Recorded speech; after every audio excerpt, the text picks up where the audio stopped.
Well,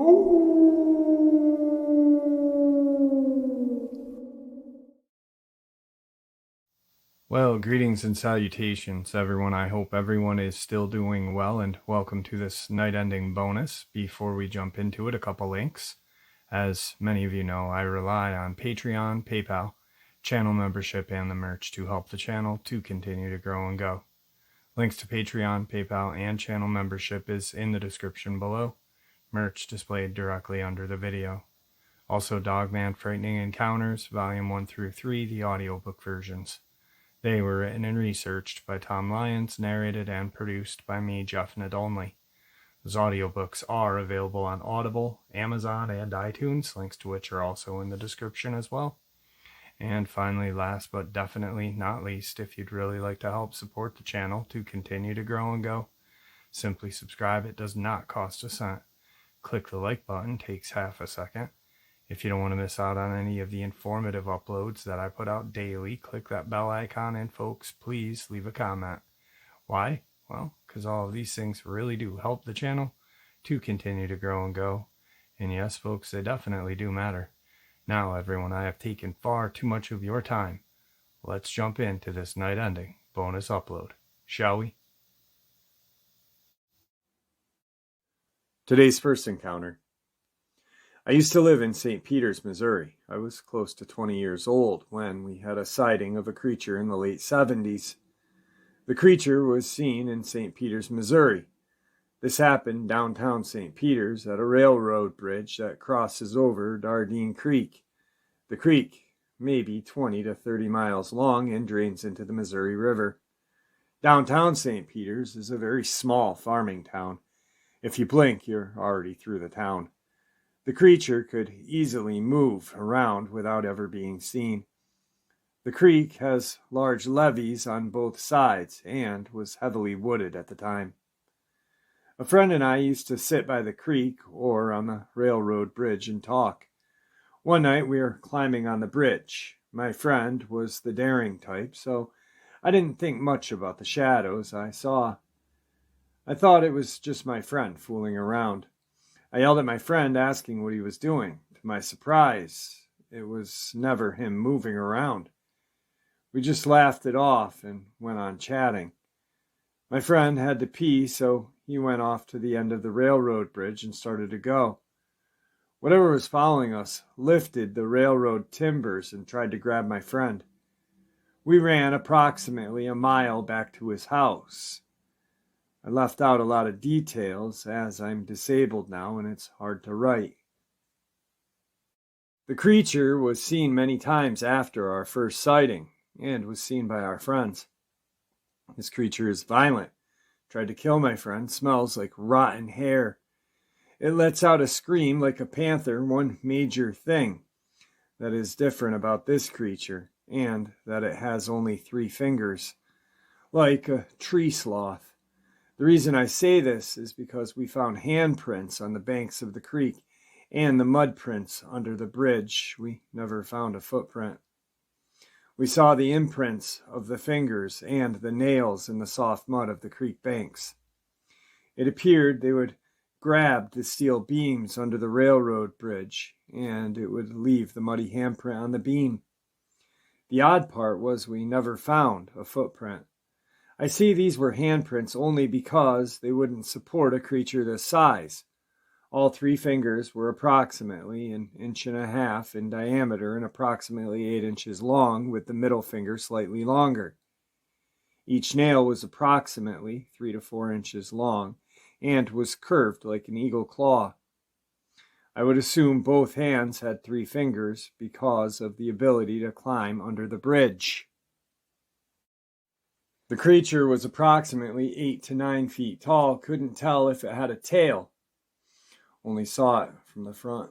It appeared to be male, very long, matted hair all over its body. The hair was very dark brown.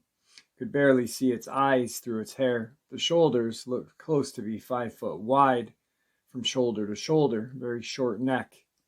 Its arms were long as the hands hung past its knees. Body shape looked like classic Bigfoot pictures, except the arms were longer and the hands were different. I could not describe the feet. as the amount of hair. The creature had a very bad, rotten hair-type smell.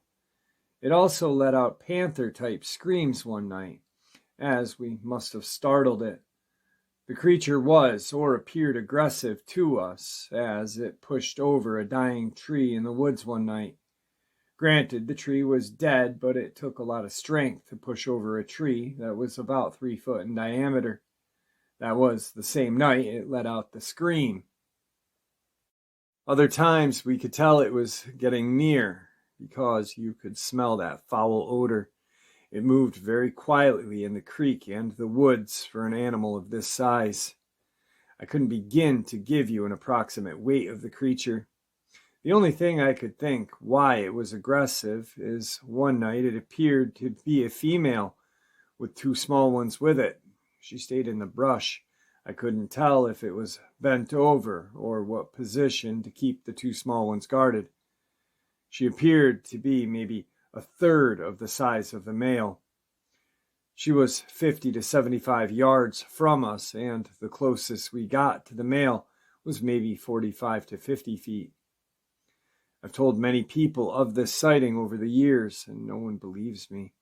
There were 5 people there at one time that saw this creature, and we saw it maybe 4 or 5 times in a short period of time. I guess it went to a different location on the creek. I assume it walked, mainly in the water, so as not to leave tracks. At the time I was working for a company, and I was talking to another friend about my past, and we just happened to go down by the bridge. I was showing him around, and to my surprise I spotted these prints freshly made in the mud in the creek. Chills ran up my back. I don't know what to say to this person, as they may think I made the tracks myself. Many people have seen this creature, and it's changed their lives. No one believes me. All I know is my eyes do not lie. Today's second encounter. This is my father's story. He told me back in 2018. My dad was in the woods, 57-year-old, avid hunter, scared of nothing. Doesn't believe in the paranormal. Leaving the house for the evening hunt during deer season. In the evening hunt, you go to the stand at around 3 to 4 p.m. and stay in the stand until there's no light left. I usually find an excuse to get out of the stand early, but my dad is known by us and his friends to be the last one back to the house. He had seen a few doe, but no buck that day, and decided not to take one yet. In classic dad fashion, he stayed in the stand till complete darkness had set in. The kind of darkness where you can't make out any details from 2 feet away. Starts to pack up his stuff. The next part is exactly how my dad describes it to me. The woods went completely silent, out of nowhere. Not like there was any noise, but like everything in nature knew not to make a sound right then. No wind, no squirrels, nothing. Just as I start to think how weirdly quiet it had gotten all of a sudden, I heard a large stick break directly under me, but I didn't hear any rustling of leaves or sounds of any animal at all. After 30 seconds, something directly below the stand made a sound that I can only describe as a multi-tone scream so loud that it made my ears go to white noise fuzz. I have heard a lot of different animals in the wild, and nothing I have ever heard came across had that ability to make that call. Not even a human. As soon as the creature had finished its harrowing call, the stench began. It was a unique smell that only comes from a landfill mixed with heavy sulfur. I turned on my headlamp to see what was lurking below me. All I saw was a black figure move at the speed that seemed physically impossible. I started frantically shining my light in the direction that the creature moved toward, and at the tree line I saw a set of reflective eyes looking back directly at me. The black figure behind those eyes was larger than any other animal I had ever seen in the Ozarks, aside from maybe a very large cow, but it wasn't fat like a cow. It was lanky and had unruly fur that seemed to stick out of all directions. On the top of its head, it had two large, slicked back, twisted horns or ears, similar to that of an old male goat.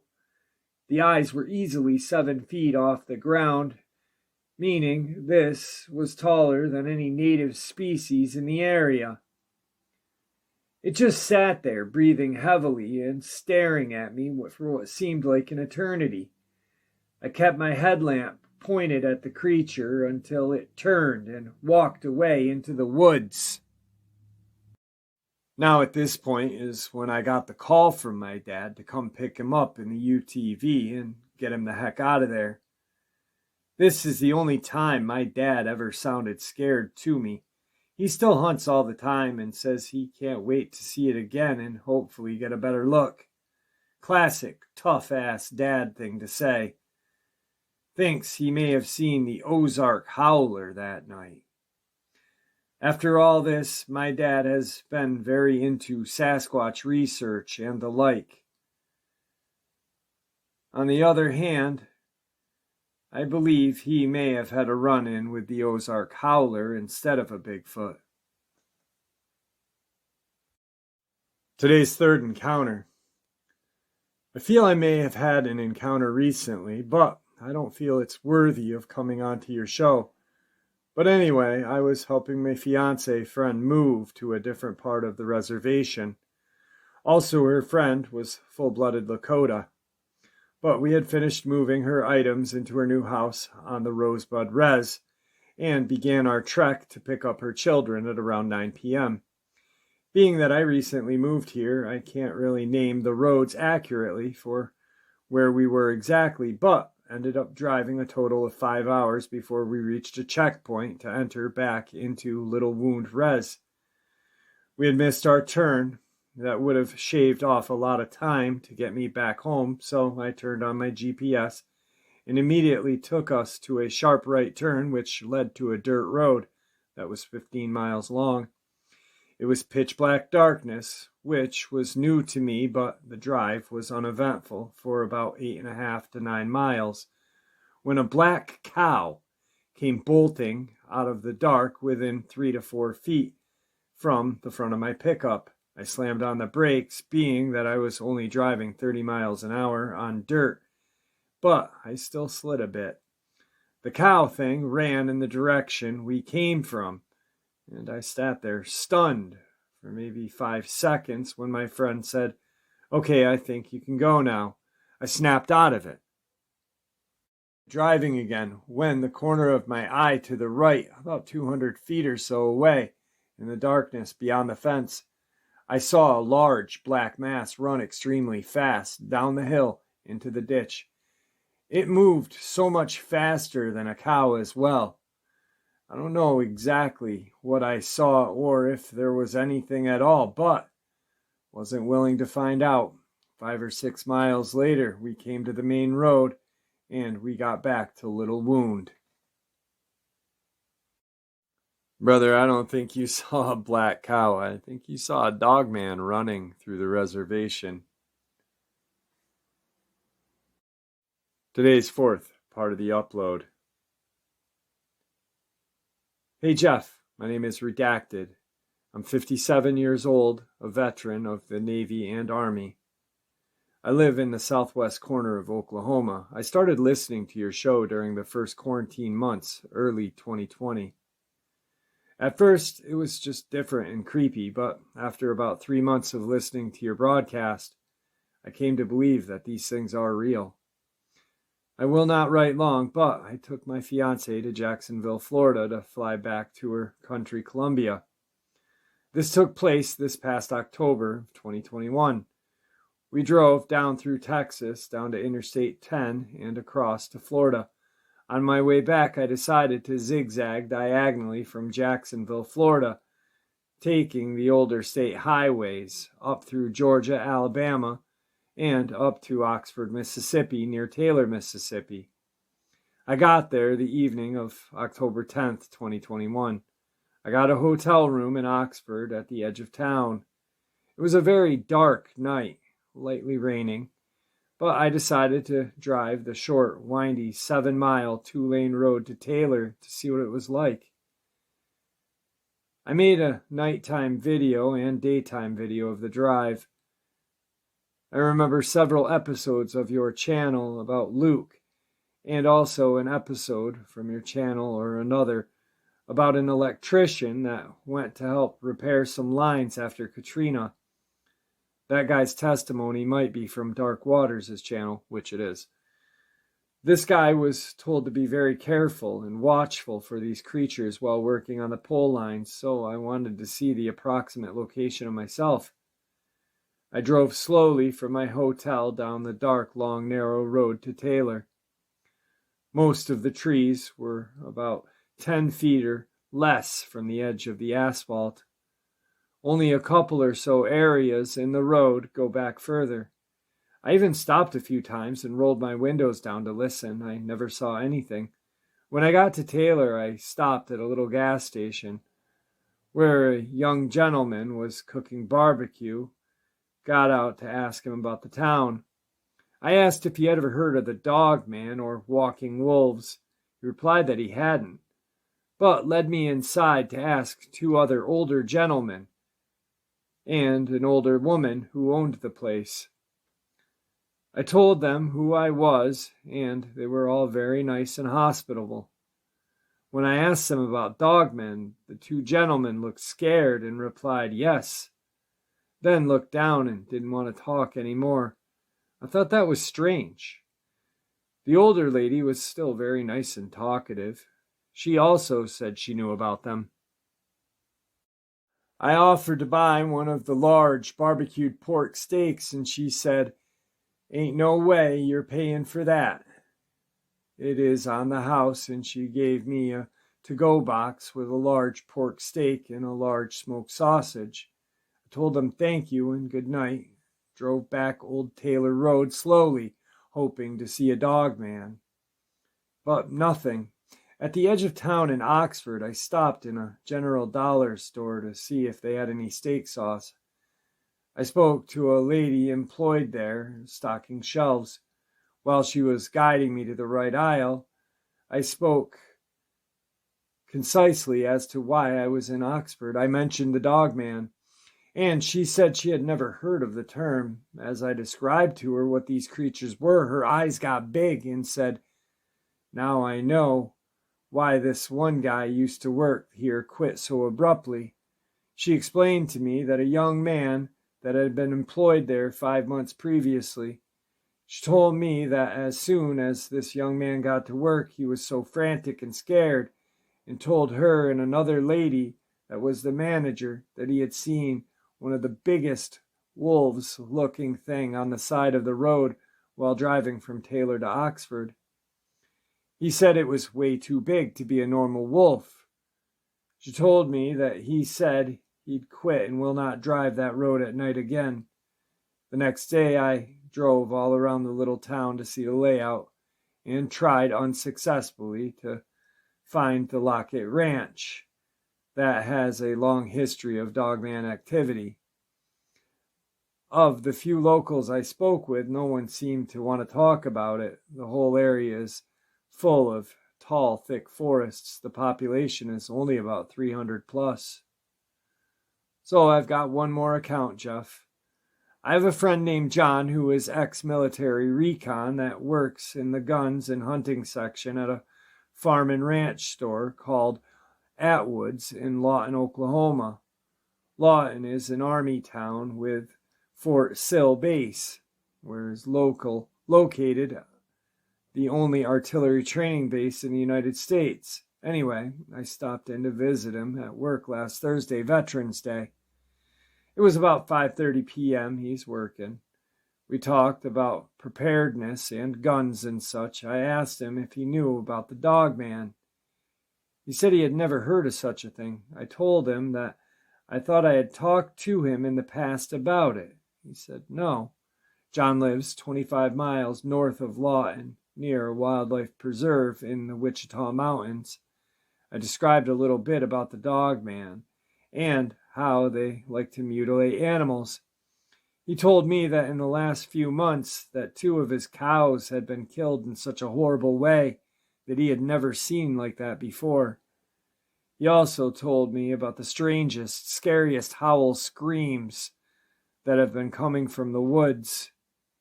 He said the howl screams were so loud that they vibrated through the air and he could feel them. I asked him to listen to a series of animal sounds that were recorded and sent to Thinker Thunker channel on YouTube. I asked him to see if any of those sounds were similar.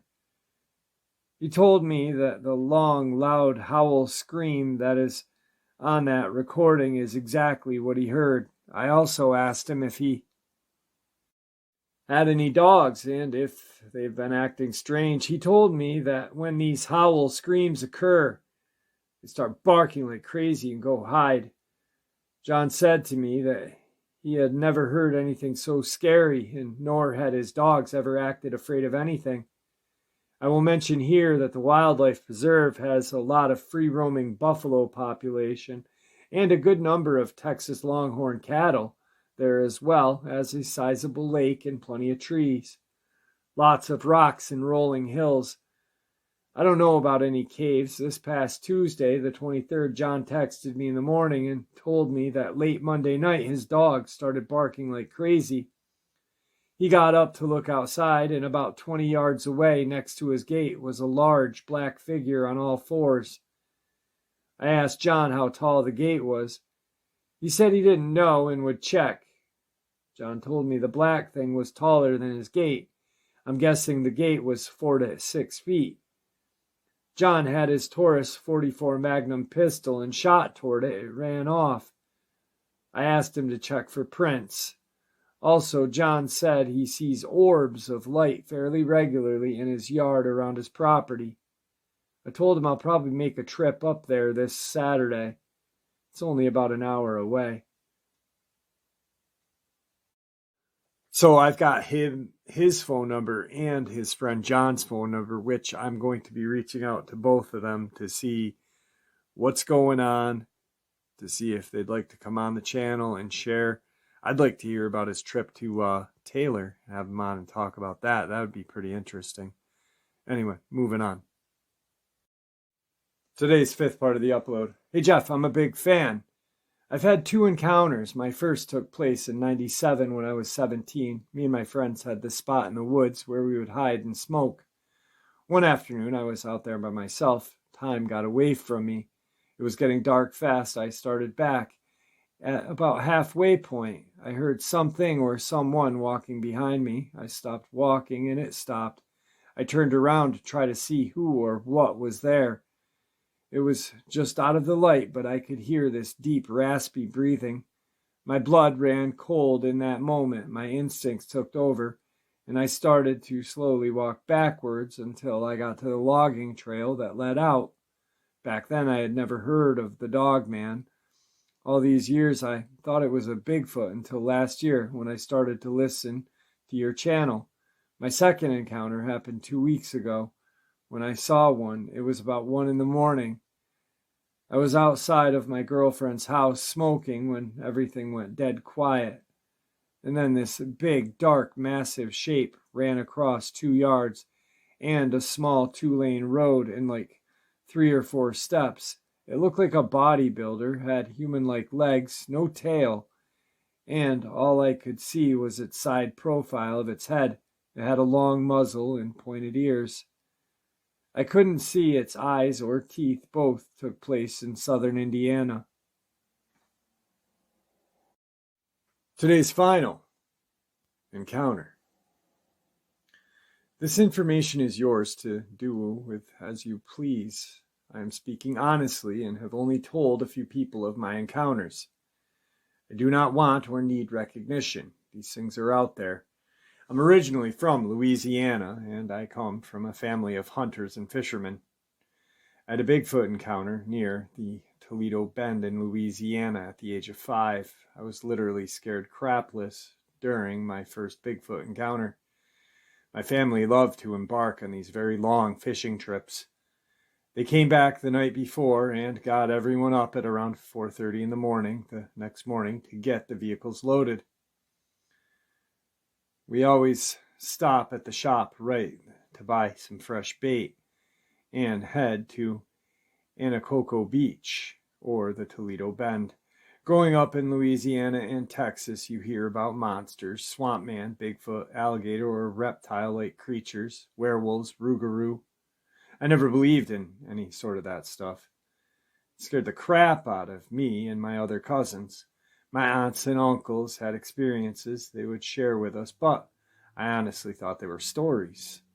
One thing about Louisiana is that the people start heading out in a hurry when the sun is going down in a certain area. They will literally tell you, hey, the sun's going down, it's time to get out of here. We were asked to walk a few minutes out from where we were fishing to go number 2.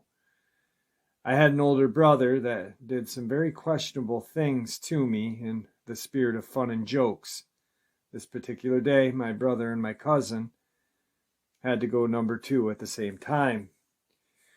We were told to walk together and look out for one another. We walked 15 minutes deep into the woods and started the you go, I'll look out routine. Myself and my brother took first watch, then my cousin and I took second watch. When it was my turn, I walked about 15 feet further back from their dump sites to take mine. Imagine my surprise when I watched them turn toward me, laugh, and run off. I knew they had left, and I started to cry, but went ahead and finished up. Everything went quiet, no birds, insects, or anything making noise. Fear and panic set in.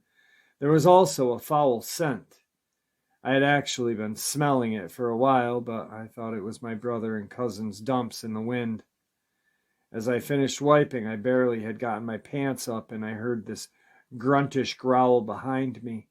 I turned around, and if I had not gone number 2 already, I would have. Absolute terror. The kind where you can't move, you're scared stiff. Not one of my 2 Bigfoots, one male, one female, they were covered in darkish black fur. It could have been a dark brown, but extremely dirty and matted in some areas. I forced myself to slowly move backwards as the tears were flowing. I knew I was going to die alone without anyone ever knowing what had happened to me. The male was the aggressor, grunting loud, low growls and very aggressive arm and body movements, not toward me, but to the surrounding trees. He was literally grabbing branches the size of 4 by 6 and snapping them like twigs. I had no idea how to get back to the fishing spot. I was lost and alone with 2 monsters.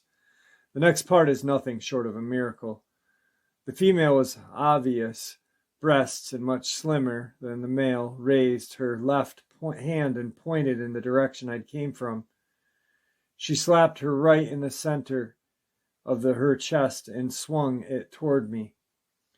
I don't speak Bigfoot, but I knew she was telling me how to get back. She began to walk to the left of me, heading the way I came from. The male followed about 5 steps behind her, watching my every move.